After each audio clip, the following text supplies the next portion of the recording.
Namaste. The God in me greets the God in you.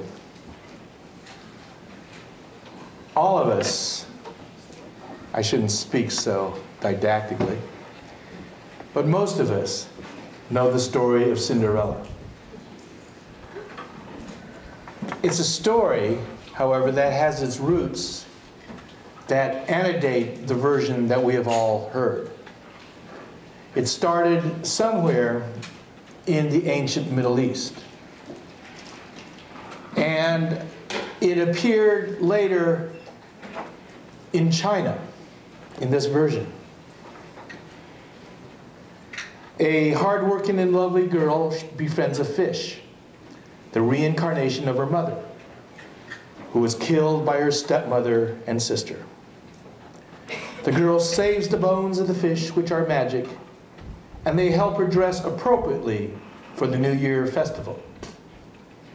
When she loses her slipper after being recognized by her stepfamily, the king finds her slipper and falls in love with her, eventually rescuing her from her cruel stepmother. That story reappeared in the West in various forms until it has come to the story of which we are familiar with. A girl living in a family where her father has remarried a vain and selfish stepmother with two daughters who are just as vain and selfish as their mother. And so she is relegated to a life of misery, torment, and the name Cinderella is given to her because of the cinders that fall on her when she has to clean the fireplace and do all sorts of menial chores.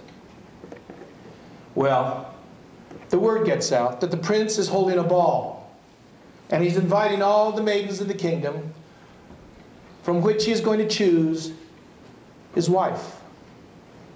And of course, the stepmother spends all her time trying to fix up her stepdaughters, making them beautiful and attractive to go, and everybody's forgotten about Cinderella. And in her distress, after the sisters have left for the ball, her fairy godmother magically appears and transforms Cinderella into this, gives her this beautiful dress. There's a carriage out front waiting for her. And she tells her, you're going to go to this ball. But the only caveat is, you must return before midnight. Because at midnight, the carriage is going to turn into a pumpkin. The horses will return into mice. And the dream will be over. She goes to the ball. Everyone is stunned. She remembers the words of the fairy godmother, returns home before midnight. Her stepmother, her stepsisters come home, and all they talk about is the beautiful young woman who was at that ball. She has left such an impression upon the prince, because she left before the ball ended, that he decides to hold another fete again. And so, after her stepsisters and stepmother leave for the ball, the fairy godmother appears. The same thing happens. The carriage out front, the horses, the beautiful dress. She's at the ball. And this time, the prince is so taken with her, and that she has gotten away from him the first time, he's going to make sure she doesn't get away. Well, she doesn't, because she forgets. She is so swept away by the attention of the prince, she forgets the time. And just in the nick of time, she flees. As she's headed out the door, it turns midnight. The carriage turns into a pumpkin. The horses turn into a mice. And in her effort to flee, she leaves one of her slippers. The prince, distraught, has the slipper this time, and announces he is going to visit every young maiden in the kingdom to find the one whose foot matches the slipper he has. And eventually he comes to the house where Cinderella is living, And the stepmother and stepdaughters try and shove their foot into the thing and it doesn't fit. And they assure her there's no one else. But Cinderella has her chance. The foot slips perfectly into the slipper. And we all know the ending. We now call it a Cinderella ending. The reason why that story has lasted so long and in so many different places is because it resonates deep within us, our own circumstance. We have all found ourselves somehow more deserving of what we consider very difficult circumstances. A life not to our liking, a life where it appears there will never be a Cinderella ending. And what I want to tell you, the Cinderella ending is true, with a few caveats. Martha and I went to a movie yesterday. She has been under the gun for 3 weeks putting our books up on Kindle, which is basically reprogramming them so they'll fit in that electronic format. And finally things began to break for her. And she said, I want to see a movie. So there was a movie we had seen. I had looked in the Caliente the week before and had a strange name. Searching for Mr. Sugar. Didn't sound like something I'd want to look for, but it had been given 4 stars. So we went, and it was an astounding movie, an astounding story. It opens up, it's a documentary. It was the opening film at this year's Sundance Film Festival. And it opens up with the interviews of 2 record producers in Detroit. You don't know who they are, they're just record producers. I did some reading. I found out there were 2 of the premier record producers for Motown Records in the 1970s. That string of hits that came out with Stevie Wonder, Marvin Gaye, rolled out of Detroit. And these were 2 of the producers. And one of them told the story. He said he had gone into one of those seedy bars on the riverside of the Detroit River. It was late at night. He didn't know why he was there. Somebody maybe have told him about this singer. He walks in, sits down, says there's so much smoke in the room he couldn't see what was going on. And he made out the back, a figure up on stage whose back was turned to the audience. And this singer started singing. And as he thought, this man is a true poet. This man is in the league of Bob Dylan. He went and told a friend of his, another top producer at Motown, and they both went to see him again. And he was stunned. They said, we have to record it. So he told the story, calling this guy up. He would never meet him at his house, never meet him anywhere, except on a corner, street corner in Detroit. He would sort of appear, and they would talk. He agreed to be recorded. They went into the studio. They said the record was stunning. Motown released the record, critical acclaim. It went nowhere. Caused them all sorts of difficulty, thinking maybe they hadn't done the right thing. Maybe they had used too many strings. Maybe the percussion had come in the wrong time. Maybe it was something they had done. They recorded a second album. Critical acclaim, it went nowhere. Nowhere. This was 1971, Detroit. The movie cuts to South Africa, where it interviews South African, and he tells a story. Growing up in apartheid. That wasn't so long ago, when the apartheid regime ran South Africa with an iron fist that makes China look benign.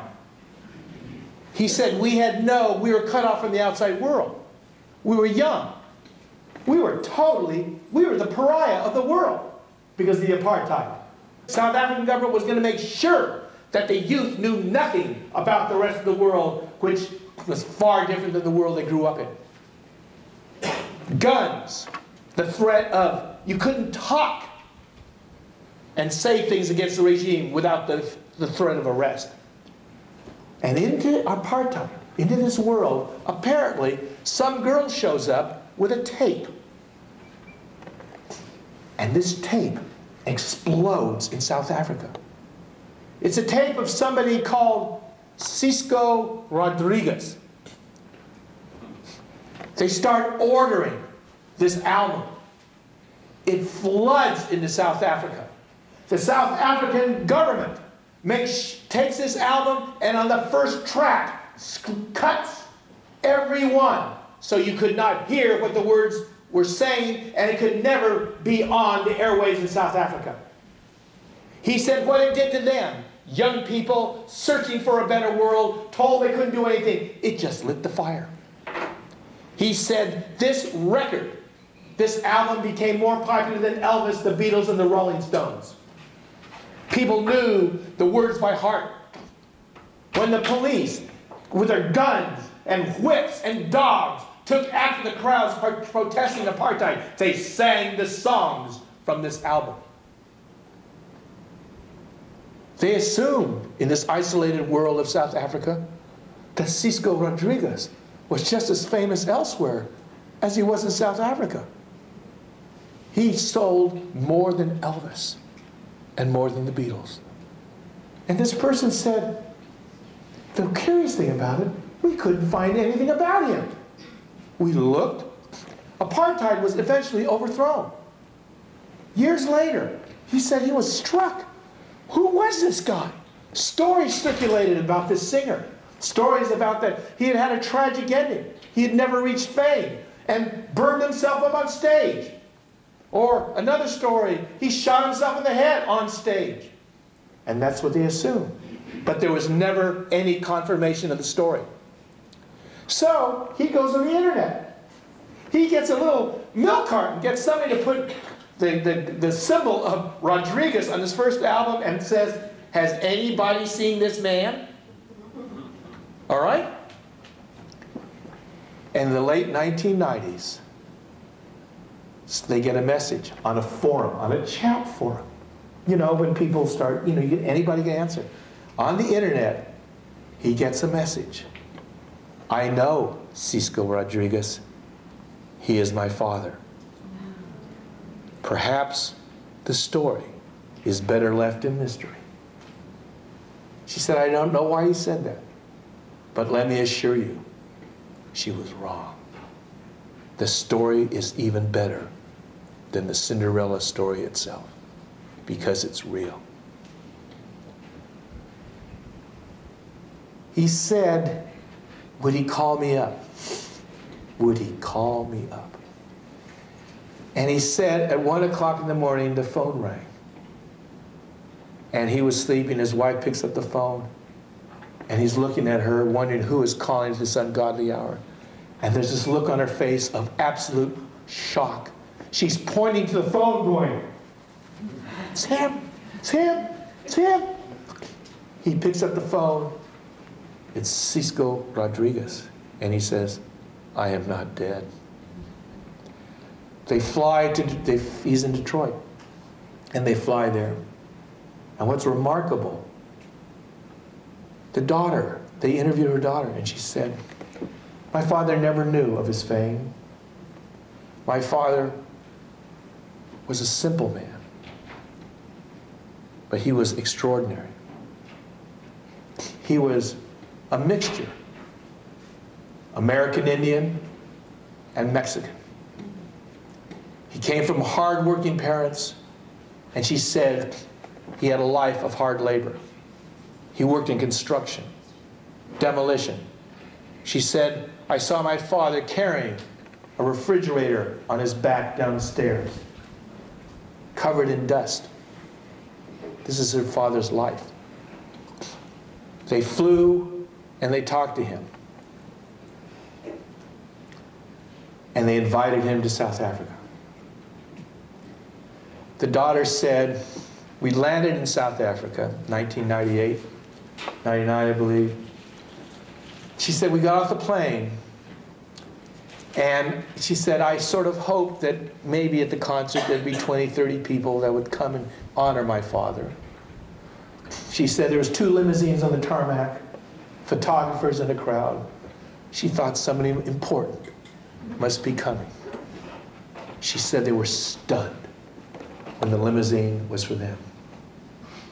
They put him up in a beautiful hotel in Cape Town. She said her father slept on the couch. It was a suite, because he felt there was no need for him to sleep in the bed, because someone would have to make it the next morning. She said they went into the auditorium the next day. 5,000 people showed up. The cheering was so intense, for 10 minutes, they could not speak.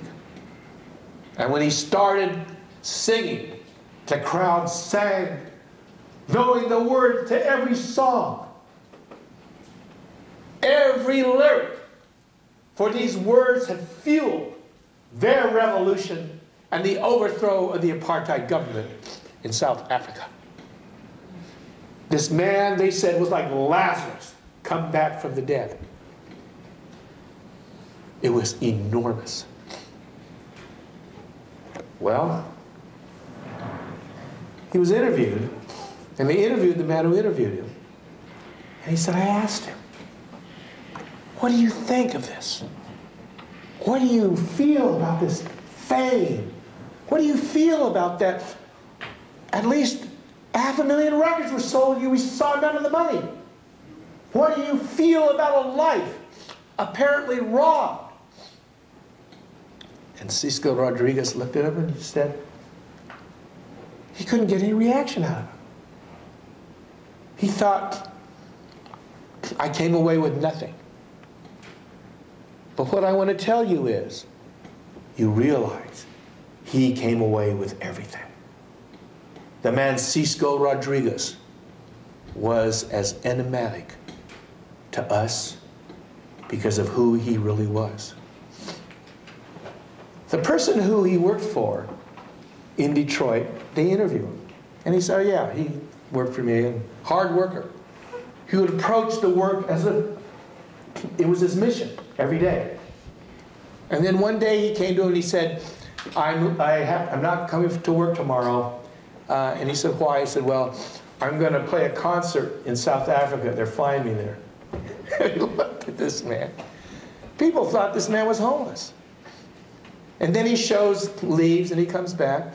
And they interviewed one of the other people who knew him, and he said, he showed him all these pictures. Crowds, cheering, newspaper articles. And he said, I thought he had photoshopped it. Sixto Rodriguez returned to Detroit and went to work the next day. He took up where he left off. The story was told in South Africa. Because of them, it was a miracle. And a Swedish kid heard about it. And he'd been looking for a movie to make. And he thought, what a story. I've never heard a story like this. It's like Cinderella.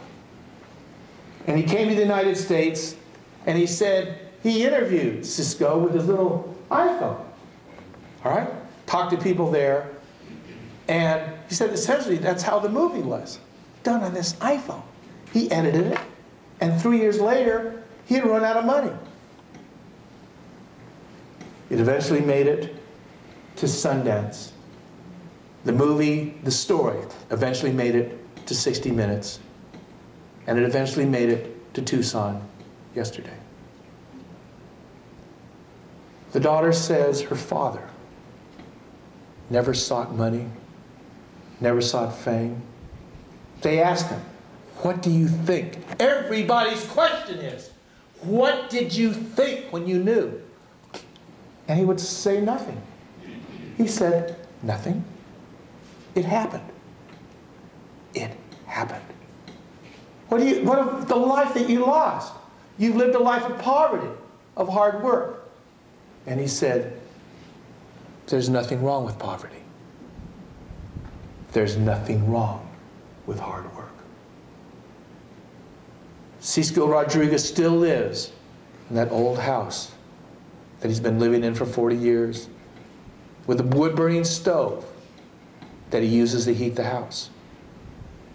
The money that Sixto has made from his albums, which he now gets, the money he has made from his tours, he's given away. He has given away. This is truly a story of an extraordinary man with a Cinderella story. But what I want to tell you today is this. Just as much as that story of Cinderella resonates with each and every one of us, the endless, hopeless dream that comes true, each and every one of us is that Cinderella story. With a caveat. The prince has not yet shown up.